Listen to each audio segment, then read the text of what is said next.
Mais uma vez, o julgamento da lei das estatais no STF foi adiado. Quem traz as informações é o repórter Bruno Pinheiro. Bruno, boa noite, bem-vindo. O pedido de vista de Nunes Marques manteve o placar empatado por 1-1. Qual que é o impacto dessa decisão, hein, Bruno?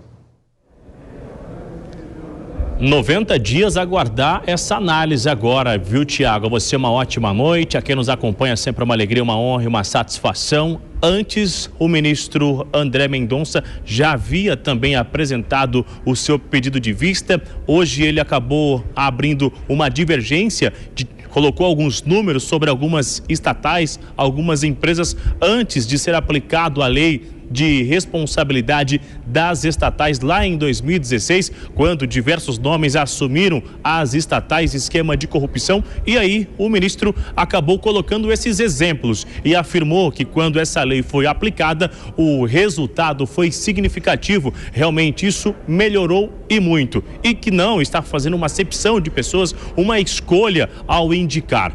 Hoje, com essa lei de responsabilidade que foi aplicada lá em 2016, fica restrito a indicação de integrantes da estrutura dos governos, seja governo federal, estadual e municipal, de ministros de estado, de secretários estaduais e municipais e quem ocupa qualquer tipo de cargo, seja numa administração ou aqui mesmo no poder legislativo, seja os vereadores ou deputados. E aí veio então o pedido de vista do ministro Nunes Marques e agora é necessário aguardar. Durante o seu pedido de vista, o ministro Nunes Marques fez vários questionamentos. Vamos rever então como foi esta sessão da Suprema Corte nesta quarta-feira, um pouco mais cedo. Eu posso limitar a ocupação desses cargos exigindo perfis.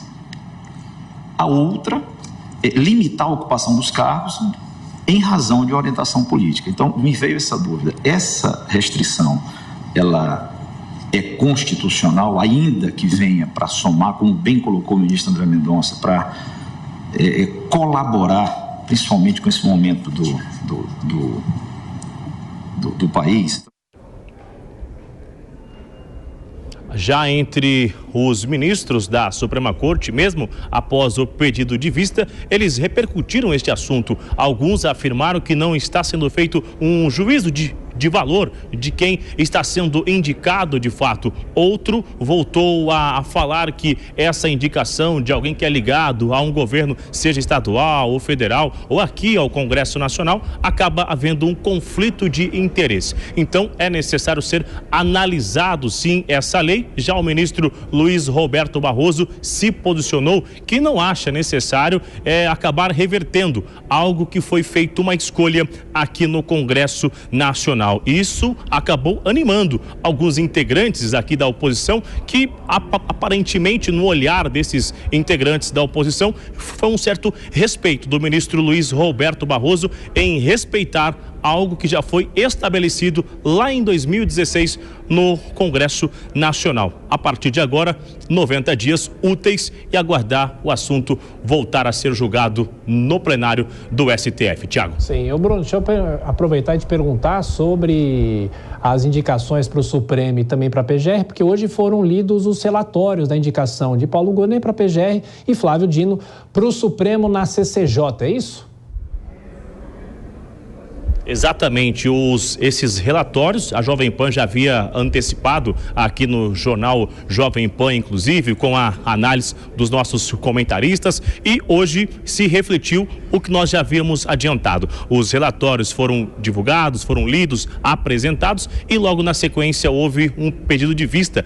Ontem também já falávamos que estava no regimento interno do Senado, que é quando há um intervalo de uma semana para justamente os senadores analisarem essas indicações. E na quarta-feira que vem, aí de fato será oficial esta sabatina. O senador Alcolumbre, atual presidente da Comissão de Constituição e Justiça, já confirmou que as duas sabatinas vão acontecer no mesmo tempo, serão simultâneas, justamente isso. E claro que a oposição continua se articulando para fazer vários questionamentos que são sensíveis para a oposição oposição e para o ministro Flávio Dino. Cheguei a ouvir de um nome hoje aqui no Senado Federal, que será uma certa extensão da CPMI do 8 de janeiro. Vários questionamentos que não foram realizados, já que esse requerimento não foi aprovado durante a CPMI, eles vão aproveitar esta oportunidade de realizar vários questionamentos ao ministro Flávio Dino. E aí há uma certa articulação de integrantes do Palácio do Planalto para tentar reverter alguns votos indecisos ainda no Senado Federal. Então, na semana que vem, na quarta-feira, as duas sabatinas vão acontecer ao mesmo tempo. A gente vai aguardar este resultado. Lembrando que ambos os candidatos, eles tentam alcançar número de 41 votos. É claro que a expectativa é de aumentar esse número. De acordo com o relator, hoje já tem um pouco mais de 55 votos. É a conta na ponta da caneta, viu, Thiago? As sabatinas daqui é exatamente uma semana. Bruno Pinheiro de Brasília, até daqui a pouco. Chama agora a Dora Kramer, falando sobre a lei das estatais. Politicamente, o que isso pode mexer nessas indicações justamente para as empresas nacionais, hein, Dora? Gente, mexe totalmente. A lei estava quieta, vigorando, como o ministro André Mendonça muito bem pontuou durante a sessão hoje, ele apresentou dados de que as empresas estatais tiveram um desempenho melhor, muito melhor, depois da instituição dessa lei. Estava lá vigorando numa boa, claro que ela veio no bojo da Lava Jato, né? Por causa de todas as confusões, principalmente confusão para dizer o mínimo, para ser amena, né? Principalmente na Petrobras. Aí, em 22, vem essa história de a Câmara derrubou a quarentena de 36 meses, o Senado engavetou e a questão foi para o Supremo Tribunal Federal, já com 3 pedidos de vista. O ministro Nunes Marques hoje pede vista 9 meses depois. Será que ele não teve tempo? De qualquer maneira, é de interesse do governo prorrogar, derrubar essa lei. Prorrogar porque o governo já fez várias indicações que, em tese, né, na força da lei, não poderiam ser feitas. A Petrobras mudando o estatuto, recorrendo à decisão monocrática que está em questionamento do ministro Lewandowski. Enfim, acho que se houver uma derrubada dessa lei, eu não sei se o Congresso se interessa por retomar nesses dias, né, de destruição total da Lava Jato. Eu aqui acho um retrocesso se derrubar essa lei, porque considerei que ela foi um avanço. Pois é, Vila, tem os dois pontos, né? O político, que a Dora explorou bem, e também o jurídico. Como é que fica essa questão? Pois é, e no jurídico a Dora também explorou bem ao mencionar a fala do ministro André Mendonça, que colocou que a lei, ela está vigente até hoje, ela tem, no caso, essa decisão liminar que suspende efeitos, mas a lei ainda existe. Não existe absolutamente nada que demonstre a inconstitucionalidade da lei. Você pode não concordar. E aí, quando não se concorda com uma lei, é o parlamento quem tem que fazer esse juízo de valor.